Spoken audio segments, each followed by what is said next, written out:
mana kekuatan si kira-kira teh mana teangan kulit mewek jeung daging anu hipung tulangan urang usia teangan dewek moal modar ku andika ilmu andika nanaonan kawas kitu patut sia bewok montong sombong sia sakedeung deui andika bakal tilar dunya kuring moal mere ampun deui ka andika lamun andika teu hayang babalik pikir sia rasakeun ieu hiat bersat tobat Sampurasun wargi-wargi Sunda sadayana tepang dangu deui sareng simkuring dina ieu channel. Ayeuna simkuring bade neraskeun hanca carita si Kidang Kilat Jago Tanding. Carios ieu karangan simkuring pribados. Mangganya wargi-wargi Sunda sadayana anu teu acan subscribe di subscribe heula nya channelna supados simkuring dina neraskeun hanca caritana dina ngacaprak ngaler ngidulna leuwih sumanget deui sareng mudah-mudahan sasieur sabeunyereun tiasa ngabebrah manah kaum dangu di mana bae ayana. Tapi sateuacan simkuring neraskeun hanca caritana ayeuna simkuring bade nuhunkeun dihapunten kasadayana kaum dangu di mana bae ayana saupami anu nuju manco ngaraos kirang enak tata bahasa atanapi ucapan-ucapan anu dipidangkeun ku simkuring atanapi dicarioskeun diucapkeun dina ieu carita kumargi. Simkuring mah sanes tukang dongeng ulung tapi tukang ngacaprak ningkah ngaler ngidul sareng deui simkuring mah teu kawas tukang muka carita atanapi maos carita pendongeng-pendongeng anu sanesna maca buku atawa pangarang nulis heula direka dikitu dikieu henteu simkuring mah nya wargi langsung direkam saharita naon bae anu aya dina emutan dicarioskeun digelar diucapkeun dina waktos ngarekam teu aya tulisan-tulisan teu aya buca baca. Jadi hapuntennya wargi-wargi Sunda sadayana saupamina kirang merenah tapi sanaos kirang merenah atanapi ngacaprak oge mudah-mudahan kaum dangu sadayana tiasa kahibur ku carios anu dipidangkeun ku simkuring. Mangga ayeuna cuang kawitanan.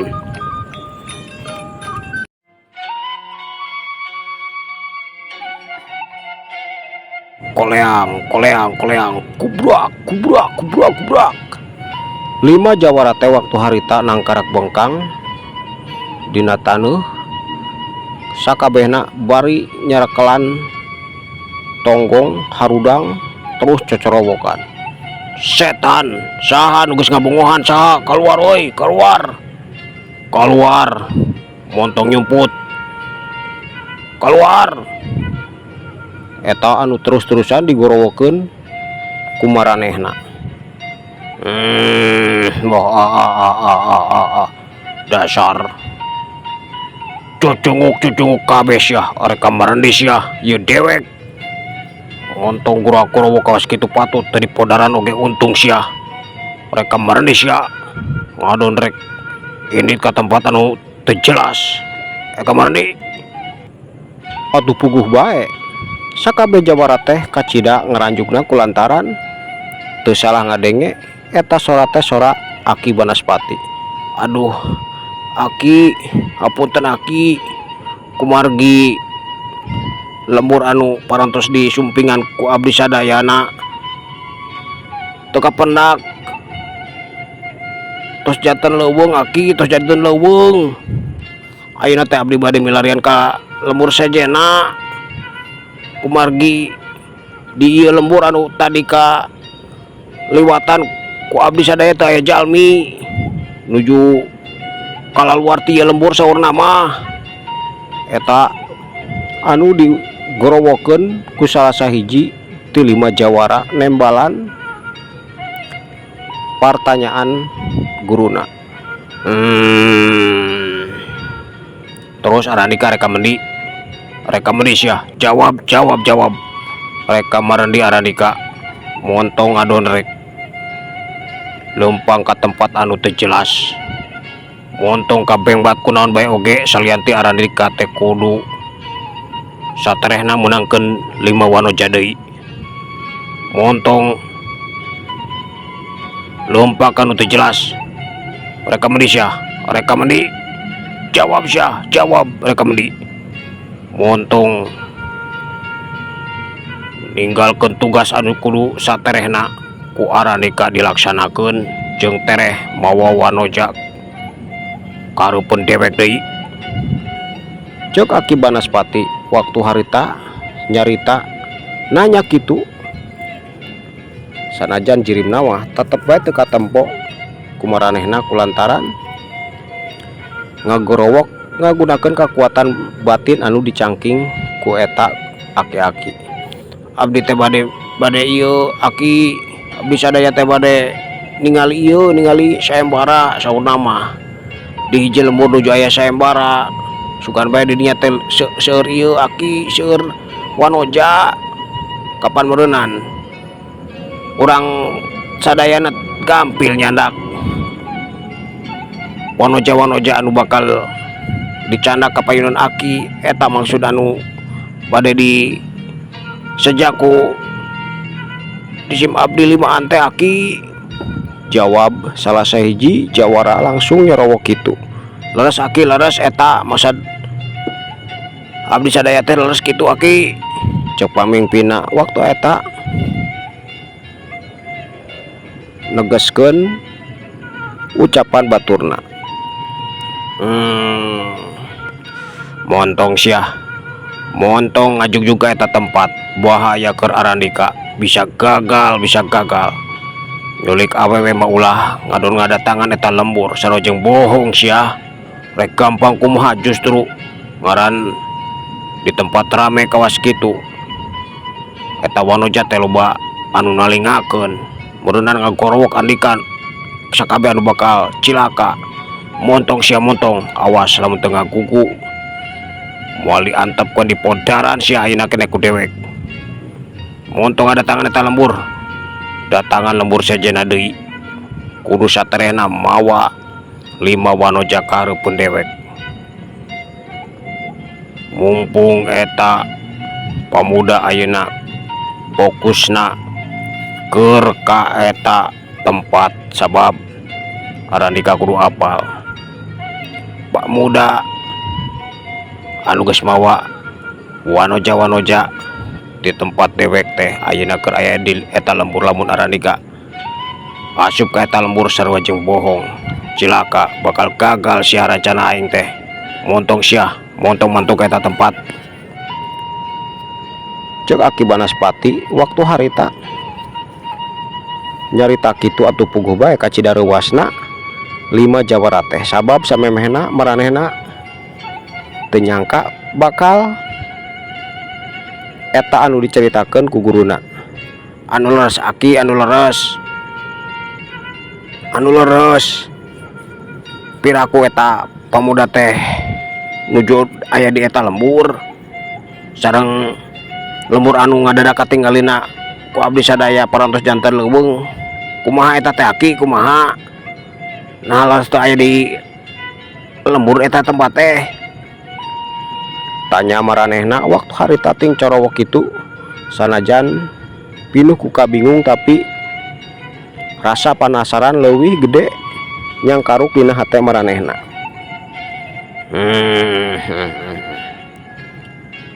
Masalah lembur eta ulah dipikiran deui. Dewek apal eta lembur teh ngahaja ku eta pamuda dileungitkeun. Dewek oge kacida bingungna geuningan ngadadak teu bisa nganyahoankeun eta lembur aya di mana deui.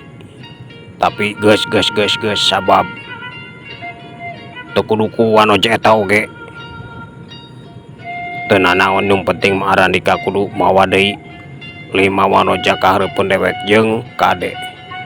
Montong ngajuk juga eta lembur bahaya bisa gagal rencana aing sabab lamun Arandika katewak komo adu harupan jeung eta pamuda moal kuat sia, moal kuat sabab dewek can bisa turun ti leuweung atawa keluar ti leuweung samemeh dewek bisa nyampurnakeun ajian Batara Karang. Tah eta anu kudu ku Arandika tipika nyaho ayeuna mah geus ulah mikiran eta lembur deui indit sia indit ayeuna keneh ka tempat sejen sia cek Aki Banaspati. Waktu harita nyarita kitu sanggeus ngomong kitu mah geus teu kadenge deui ku ceuli maranehna sanajan 5 jawara teh ting corowok nanyakeun sagala rupa kulantaran masih keneh panasaran keur naon eta pamuda aya di eta lembur.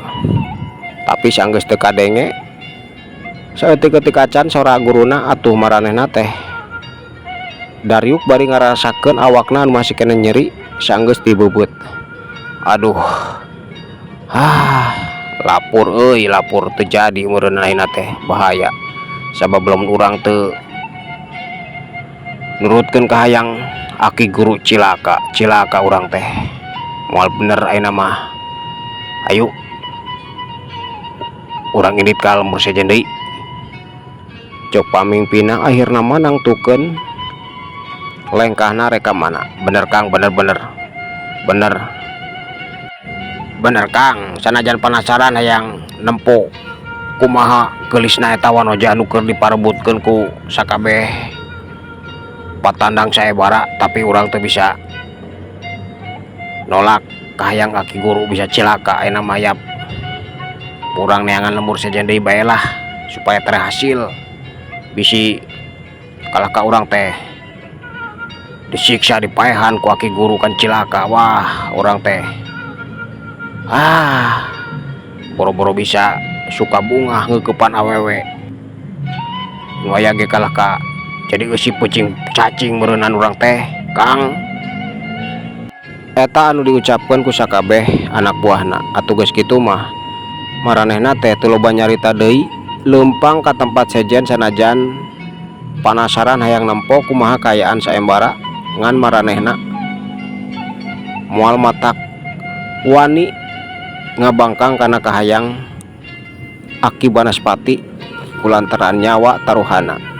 Geus kitu mah maranehna teh terus nuturkeun indung suku rek neangan lembur anu kira-kira bakal hasil maranehna mawa 5 wanoja.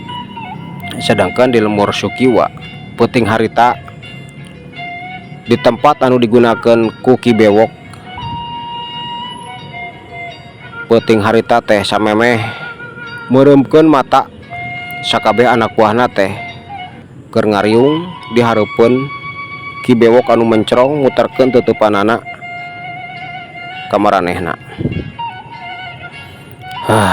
Teu nyangka dewek bakal menang lawan anu kacida berat sanajan ngora keneh si Kidang Kila teh kamampuanna ku Arandika oge beureunan geus kasaksian teu gampang diungkulan ku dewek.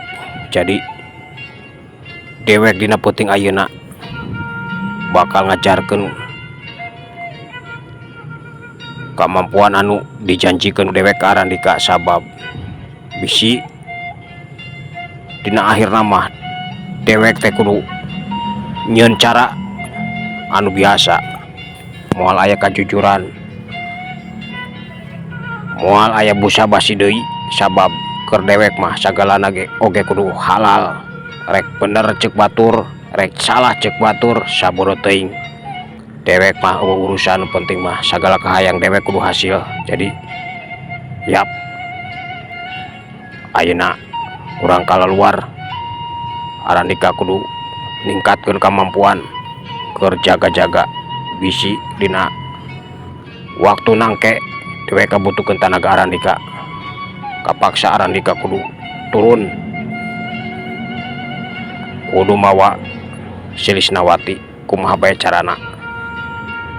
Ceuk Ki Bewok nandaskeun niat manehna dina peuting harita atuh puguh bae 14 anak buahna teh kacida bagjana sabab eta anu dihareupeun hayang meunangkeun elmu leuwih luhur deui anu diturunkeun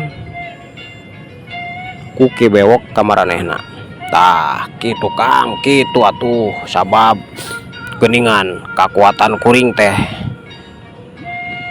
can mampu halangan jawara-jawara anu asup kayup lembur, sabab lamun bisa dijaga mah diangkat beralik waktu papanggih di sisi lembur oge geus baralik kan hanjakal geningan kemampuan maranehna teh kacida luhurna keur akang gampang soteh da keur kuring mah wah teu bala kaetah jeung tilu batur teh cek salah sahiji anak buahna waktu harita nyarita kitu bari nunjuk ka tilu baturna anu geus ngajalankeun tugas nyegatan calon-calon patandang saembara tapi geningan maranehna teh gagal sabab teu mampu ngajalankeun tugas kulantaran anu disanghareupan ku maranehna teh rata-rata boga kemampuan luhur.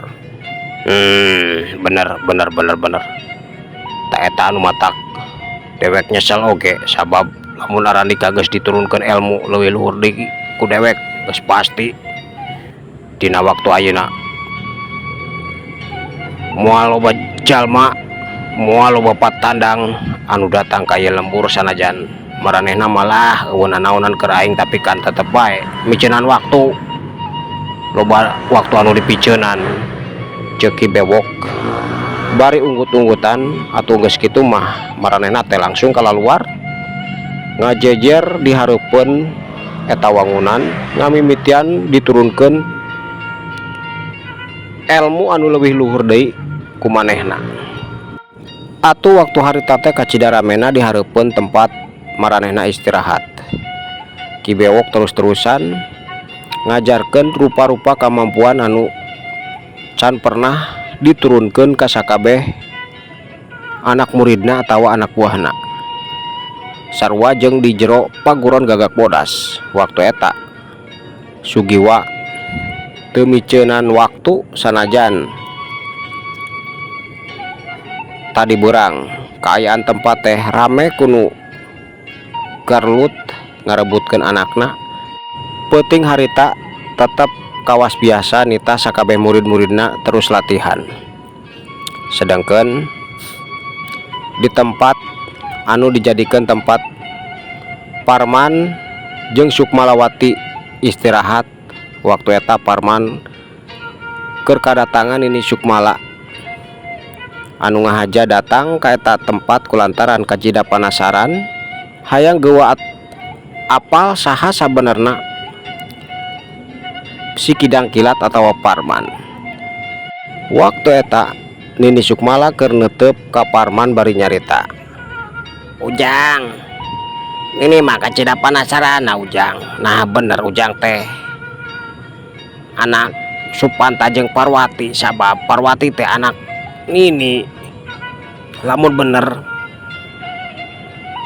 atuh meureunnan Ujang teh incu Nini ngan hampura baheula teh basa keraka aya kejadian si Bewok sapara kanca datang ka lembur Nini teh keur indit datang ka lembur Nini kacida reuasna jeung sedih ku sabab imah geus hancur beak ku seuneu atuh budak Parwati jeung Supanta teh kabejakeun cenah aya di jero eta imahna atuh lapur berenang lamun bener teh aya di jero imah kabeulem eta anu aya dina pamikiran Nini jeung sakabeh warga teh dina waktu harita. Nah bener Ujang teh ayeuna jawab bener lain Ujang teh anak Supanta jeung Parwati ka bener Ujang teh bener Parman lamun bener mah anak maranehna Ujang teh meureunnan Parman ngaran teh lain si Kidang Kilat. Cek Nini Sukmala waktu harita nanya kitu kacida dariana kulantaran pinuh kurasa penasaran jeung rasa bunga oge kacida gedena ngan masih kene hayang yakin eta teh incuna atawa lain.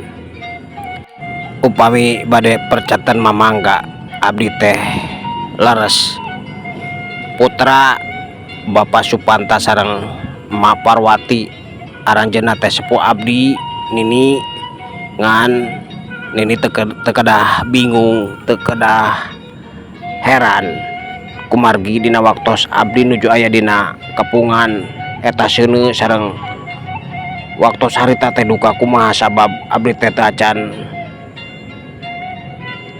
kumahanya bingung nyarioskeun teh acan ieu nini teh acan embut sadayana kumargi selang-seling nuju waktu harita makan berenang upami leres nini teh abdi teh masih kene bolon ngan saukur emut nuju aya dina gulungan seuneu bingung abdi teh ceurik tah tos kitu tos teh emut nanaon deui nini jual emut teh parantos aya di payeuneun hiji sepuh anu ngarorok abdi ti alit dugikeun ka kawas kieu ayeuna parantos katingali ku nini abdi teh parantos dewasa dirorok sareng di peuseuh ku sadaya pangartos anu ku eta sepuh anu namina Aki Ranggalawe. Alhamdulillah abdi teh ayeuna ngagaduhan pangartos anu teu sabaraha tapi mudah-mudahan tiasa digunakeun ku diri abdi kanggo tutulung kanu butuh tatarang kanu susah tah eta nini bilih hoyong terang sadaya nama tah abdi teh leres. Abdi teh putrana Bapak Supanta sareng Ma Parwati atuh puguh bae sanggeus ngadenge jawaban kitu Nini Sukmala teh waktu harita langsung ngagabrug ngarangkul ka Parman ceurik balilihan Parman oge sarua teu kawasa nahan cai mata komo deui teu nyangka geuningan manehna teh aya keneh hiji nini anu salila ieu dipikiran ku manehna meureunnan geus eueuh tapi geuningan nyata nama waktu eta masih keneh aya anu jadi nini. Aduh ujang kacida bagjana nini teh ujang kacida bagjana teu nyangka geuningan ujang teh masih kena hirup. Aduh bagja ieu nini ieu teh nini ujang nini salila ieu nini teh neangan ka ditu ka dieu. Aduh nini bikin ka putus asa kulantaran mang tahun-tahun puluhan tahun ini teh neangan ujang. Syukur ujang syukur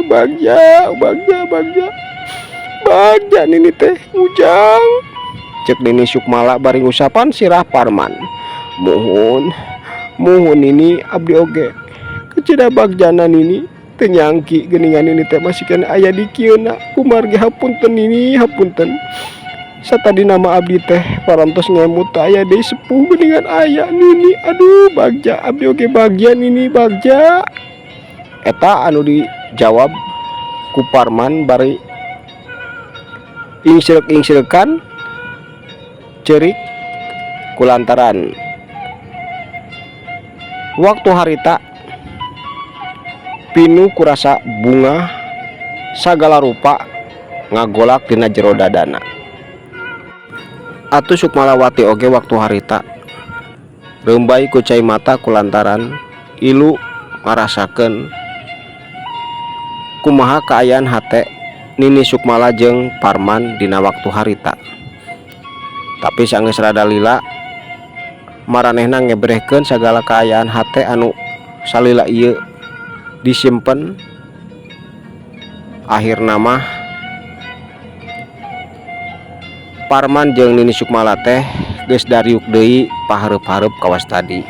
Bari nyusutan cai mata Parman nyarita tah kumargi ayeuna mah parantos terang sadayana hatur nuhun ini hatur nuhun meureunnan abdi teh moal ngemut deui teu gaduh sepuh kumargi geuningan. Aduh teu nyangki abdi teh nini teu nyangki arsugan teh nini teh tos teu aya di kieuna sasarangan sareng bapak jeung emak nini. Aduh hapunten nini hapunten abdi parantos gaduh panyangki kitu tapi geuningan ayeuna urang tiasa papendak di lembur ieu. Hapunten nini hapunten abdi parantos kumawantun ka nini kumargi abdi mata terang nini masih kena aya di kieuna cek Parman waktu harita nyarita kitu. Nya ujang geus ujang ulah dipikiran teu salah sabab boro-boro ning Ujang anu masih keneh leutik jeung teu apal kumaha kaayaan Nini oge anu sakieu cetukna. Kapan teu apal kaayaan Ujang. Nini oge nyangka Ujang teh geus eueuh dikieuna kabeulem useuneun anu ngagugudag ngahakan imah anu dicicingan ku Ujang. Jadi hampura Nini oge minta dihampura Ujang, hampura. Lain teu hayang neangan Ujang tapi dageuningan Ujang teh dibawa ku hiji sepuh anu linuhung kawas nama ngahaja tempatna ulah sambarangan dipikannya ku jelma. Pantes nepikeun ka puluhan tahun Nini teu apal Ujang teh aya di mana, mun hirup-hirup di mana, amun tos maot di mana ieuna tulang talengna. Pantes Ujang. Tapi Nini kacida bagja sabab Ujang teh ayeuna waduh Gusti pinuku ilmu keur teh kasep jangkung badag pinuku ilmu bagja Nini teh bagja Ujang bagja Nini teh sabab Ujang teh bisa neruskeun tapak lacak kolot hidup, bisa nyengitkeun ngaran inung Bapak Ujang ka hareupna teh Ujang kasep bagja Nini mah Ujang. Cek Nini Sukmala waktu harita nyarita kitu bari rembay deui ku Cimata nyegruk bari nangkep deui kana awak Parman anu sarua. Parman oge teu kawasa nahan cai mata kulantaran waktu harita kasedih jeung kabagjaan campur aduk ngajadi hiji. Nini hapunten ya Nini, abdi teu tadi teh acan nyariosna naon. Ieu abdi Sukmalawati Nini, abdi Sukmalawati. Hapunten Nini, geuningan nami urang teh payuna mah sami bagja Nini bagja. Abdi teu nyangki Kang Parman masih keneh gaduh sepuh anu kacida dipikah hormat ku sadaya jalmi saha anu terangkan Nini Sukmala saraos abdi teu acan papendak secara langsung nembe ayeuna tapi nami Nini teh kacida seungitna di lembur teh. Hatur nuhun Nini, hatur nuhun abdi mah kacida bagjana dina waktos ayeuna tiasa ditepangkeun sareng Nini. Cek Sukmalawati waktu harita nyarita oge sanggeus ditadingan saukur cicing ngabandungan sakabeh obrolan atawa caritaan anu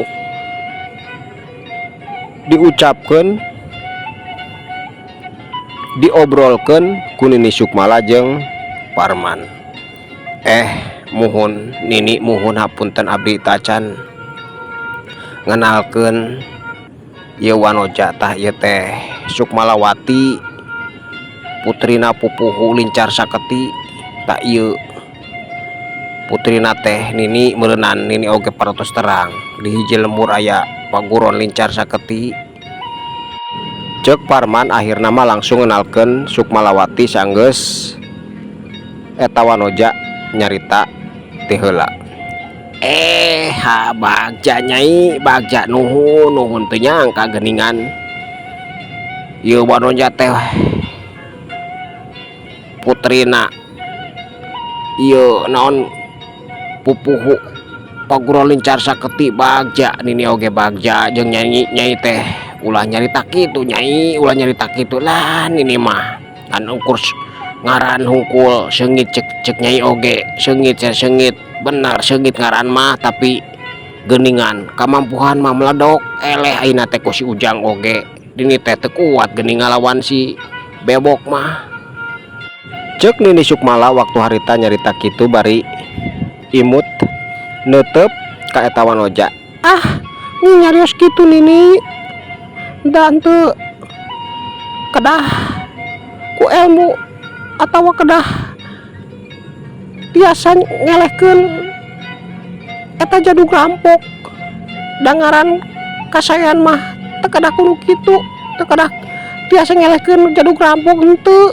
Pokona mah nami nini teh kacida seungitna di lembur abdi teh hatur nuhun matakna ayeuna teh kacida bagjana abdi ditepangkeun sareng nini. Cek Sukmalawati waktu harita nyarita kitu bari nangkep ka dini Sukmala kulantaran eta nini teh ninina pamuda anu kacida dipika bogoh ku dirina. Nya geus ayeuna mah geus ulah nyarita kawas kitu nyai. Nini mah teu hayang diugang-ugung, teu hayang di alam-alam teu sabab naon bae oge anu dilakukan ku nini ngan saukur susuganan ditarima baheula teh di lembur nyai. Memang meureunana rada lila nini teh di eta lembur sabab beneran apal cek carita-carita indung nyai atawa warga eta lembur aya kajadian naon baheula teh, tapi baheula daru di lawan ku nini oge baheula mah beda teu kawas ayeuna mah geuningan kamampuan nini teh geus teu bisa kukumaha. Tapi bagjak ketang nini teu bisa kukumaha geuningan tah incu nini mah aduh Gusti ujang bagja nini mah bagja bunga pokona mah bunga bagja ujang teh geuningan dirorokna teh ku akirang galawe saha nu teu apal ka eta sepuh anu linuhung ilmu bagja nini teh bagja ujang bagja. Cek nini Sukmala waktu harita manehna nyarita kitu atuh Parban teh kan saukur seri leutik kulantaran manehna oge sarua jeung ninina pinuh ku kabagjaan. Atuh geus kitu mah ngobrol teh ngaler ngidul sagala dicaritakeun nepikeun ka akhirna mah nini Sukmala teh pamit rek asup deui ka imah Lisnawati kulantaran Lisnawati samemeh manehna indi teh peupeujeuh ulah meuting di jero eta imah kusabab Lisnawati teuing kumaha kacida kasieun nini Sukmala leuwih deukeut ka Sukmalawati tibatan ka dirina. Barang geus eueuh nini Sukmala teh hareupeun maranehna, Sukmalawati langsung nyarita bari neuteup ka Parman. Engkang kadenya engkang ayeuna teh santos abdi terang nini Sukmalawati teh geuningan nini engkang sareng guruna eta wanoja anu nuju diparebutkeun ku para jago samemeh para jago tos teu aya nu wantun deui ngalawan Ki Bewok.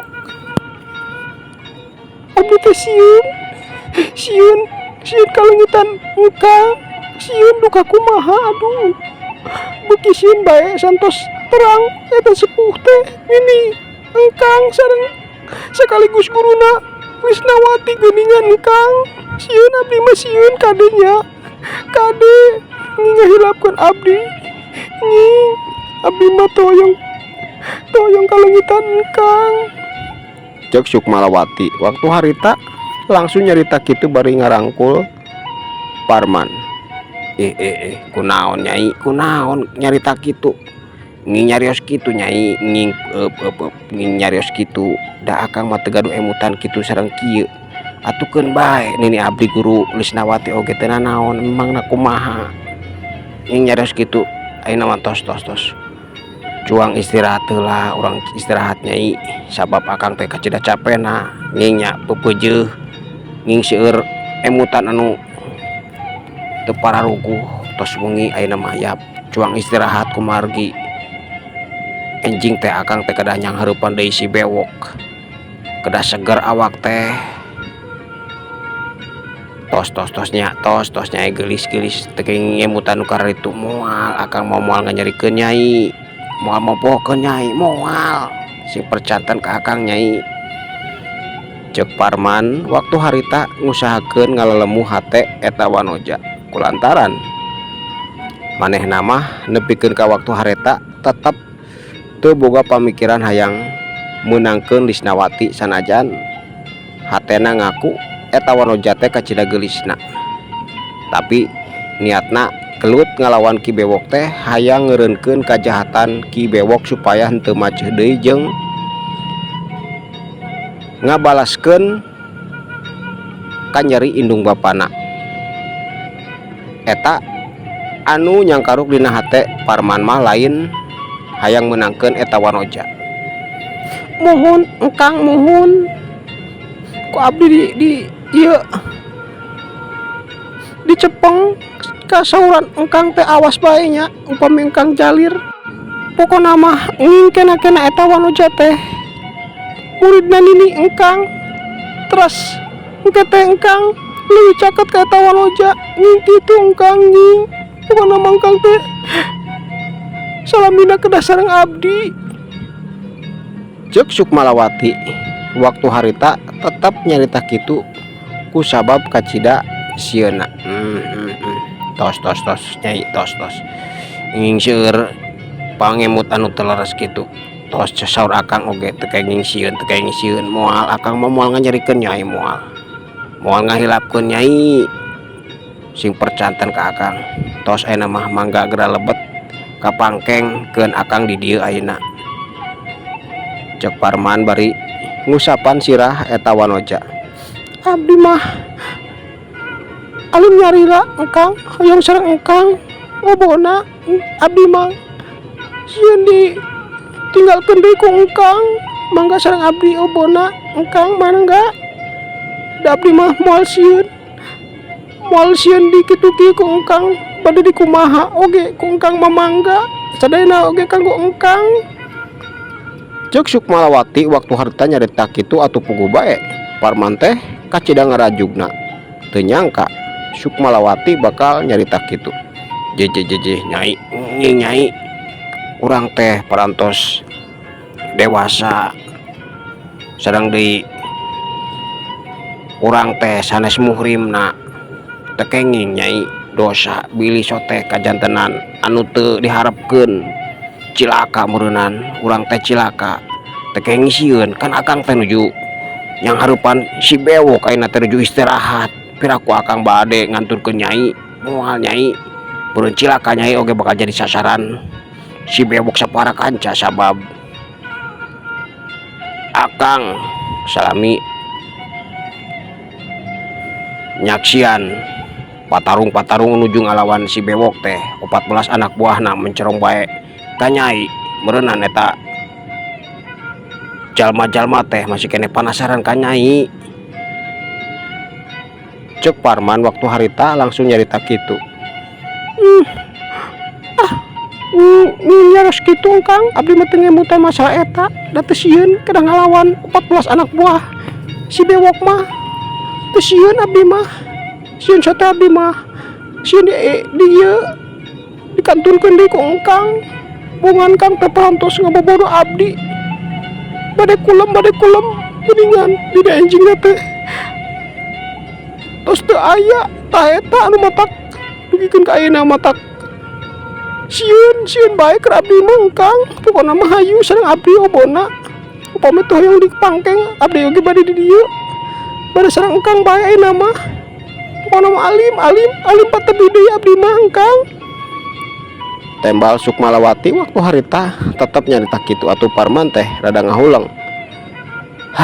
Nyai nyakarep eta mah atuh mangga bade bobo sedang engkang mangga di dieu tapi wayahna teu kenging caketnya nyai teu kenging caket.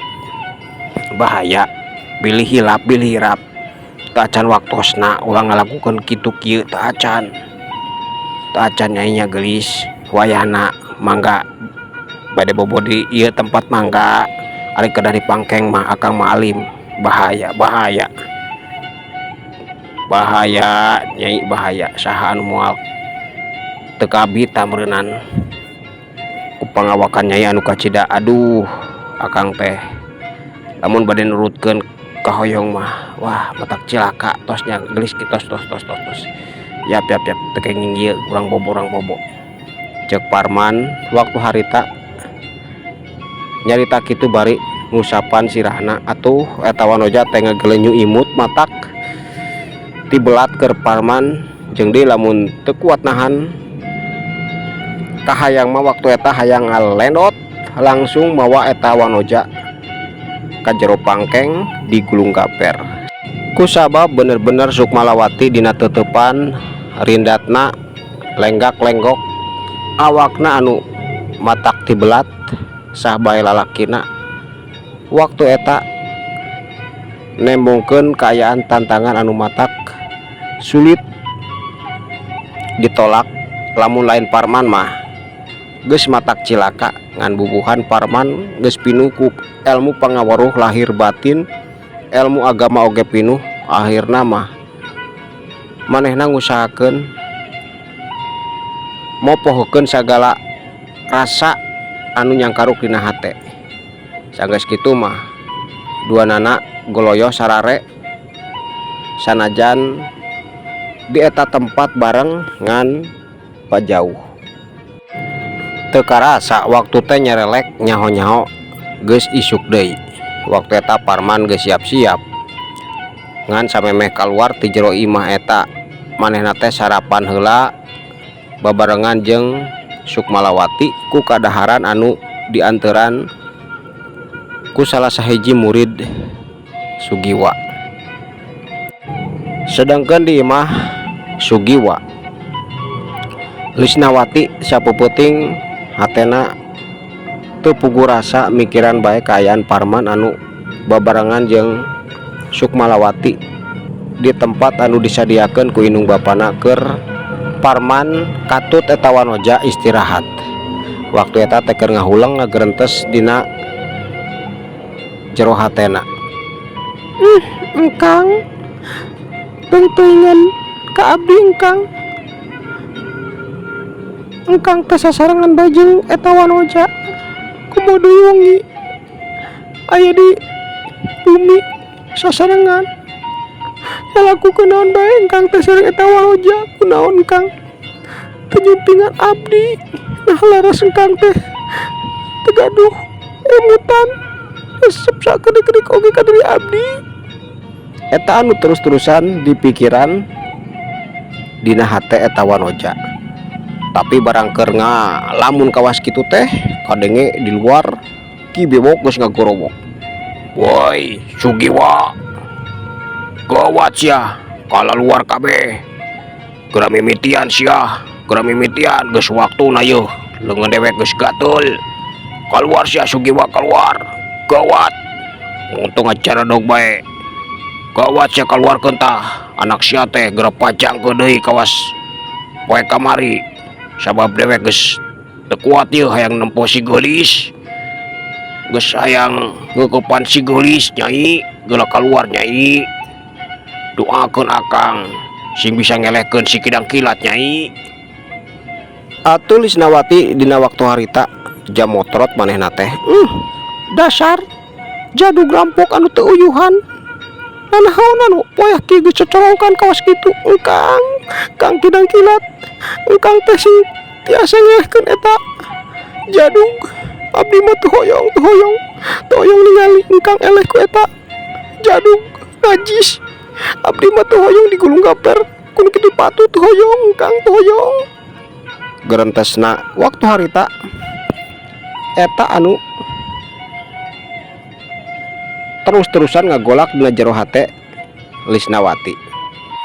Sedangkan Parman barang ngadenge Ki Bewok geus cocorowokan kawas kitu waktu harita gogedeg tapi langsung ngomong ka Sukmalawati, Nyai mah tetap cicing di dieu nya geulis teu kenging ka mana-mana bahaya sabab dina poe ayeuna mah akang moal ngantepkeun jadug rampok seueur nyarios deui bakal diwarah ku akang lamun teu kersa babalik pikir teu kersa sadar kana dirina anu masih kena aya dina jalan salah kapaksa ku akang bakal ditindak secara tegas moal dibere ampun deui wayahna nya geulis teu kenging ka mana-mana bahaya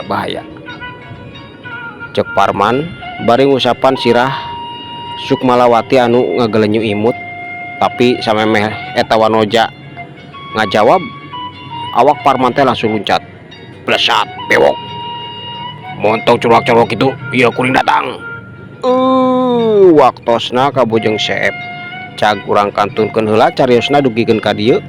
Kumahanya kayaan garulutna Parman jeung Kibebok teh. Insyaallah kapayuna ku simkuring diteraskeun deui sapunya repegat simpai paturai patapang deui mangga permios.